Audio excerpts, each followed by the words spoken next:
Seth Wickersham has a new book coming out October 12th. Mm-hmm. Explosive. It's called It's Better to Be Feared, about the New England Patriots dynasty. Seth will join us at 9:10 to discuss the book. Mm-hmm.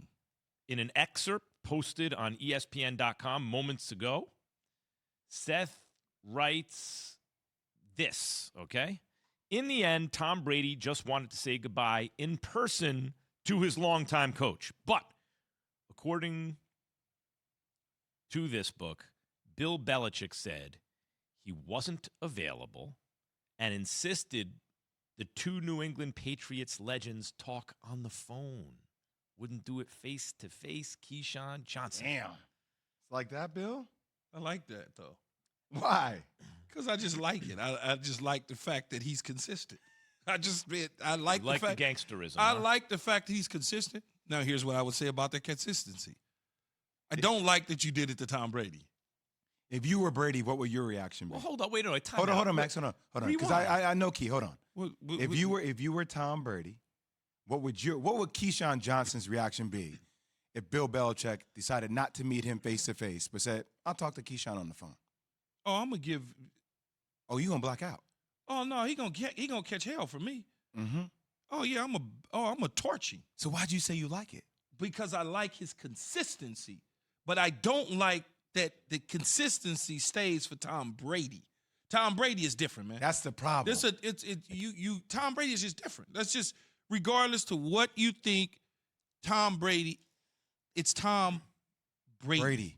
That would drive me crazy. So I'm going to, if in fact, by all accounts, everything is true, that he actually said, "Hey, I don't have time. I'll talk to you on the phone." I don't like it's time. Like, come on, man.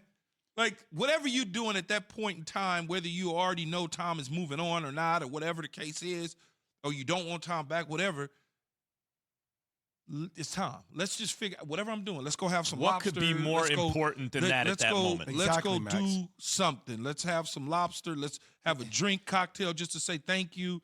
It's good. I'm happy. I discovered you. I made you. Goodbye. Close the door behind you. Something like that. I get that, because I've had an incredible coach that treated everybody the same, but behind closed doors, it was different. It was different for me or Shane Battier than it was for other players on the team. We had more in-depth conversations. There were things that you expected that you would hear directly from Coach K's mouth, more so than having a phone call with somebody after you've been through the gauntlet together for a multitude of years. What could Bill Belichick possibly have going on at that moment more important than Tom Brady? This reminds me, my Zeta, that's grandfather in Yiddish, okay, lived with us the whole thing, died at 95 of lung cancer. When he was in the hospital, we had to take a trip to the hospital one day. Yankees game was on. I got him into the Yankees later in his life, right? He wanted to get back and watch the game. This is in 97, playoff hunt. He wanted to get back and watch the game, and he starts talking loudly. This is a 95-year-old man with terminal lung cancer at the hospital. Because they're taking too long to get him out of there. Game's going to start. He goes, "Oh, if they only knew what this important thing I had to do." He thought he was going to psych them out and make the doctors think he had some real important appointment. A 95-year-old man dying of lung cancer has nothing more important. There's nothing more important in his life going on than what's in the hospital. But that's how bad he wanted to see the game. Who does Bill Belichick think he is fooling? Certainly not Tom Brady when he says there's anything going on in his life, more important than meeting face to face with Tom Brady. He's not fooling anybody. I'm assuming that he was available in the area and not available because he's out of the country or something along those. I'm just going to assume that he was up the road in Foxborough somewhere doing something, and he just decided that he would rather do it over the phone because it was too emotional. I'm going to give him the benefit of it. I'm going to try to weave it. But what do you really think, though? Horrible. I just think that I don't know what to think other than let's hope that he was out of the country. But let's just hope that he was somewhere where it would have taken a long time for him to meet with Bill. Even if he's out of the country, hey, Tom, I'm out of the country right now on a very special vacation for my wife, whatever it may be. Give me a couple of days. I will be back. I want to sit down and look you in the eyes, man to man, and deal with this directly. Yeah. Well, the conversation That's how you that treat Seth, it. the conversation that Seth Wickersham is saying in his new book, that explosive book that is dropping, is that he wasn't available in person, but over the phone. So if he's over the phone, I don't know what the conversation even took place, right? I'll be back in 3 weeks. I'll be back in 2. We could do it there. I don't know.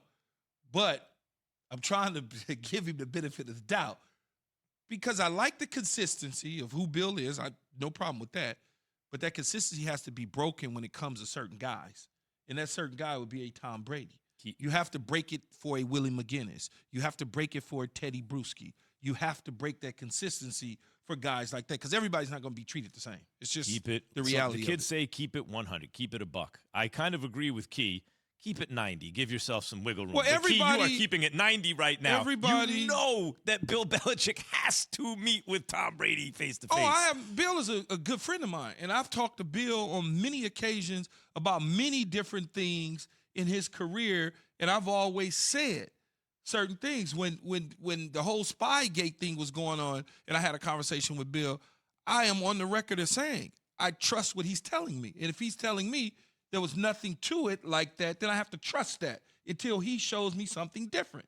And that's just the reality of it. I have no reason to sugarcoat anything. Consistency is important for me because everybody is different. And pecking orders, sometimes people don't understand pecking orders and they don't get it.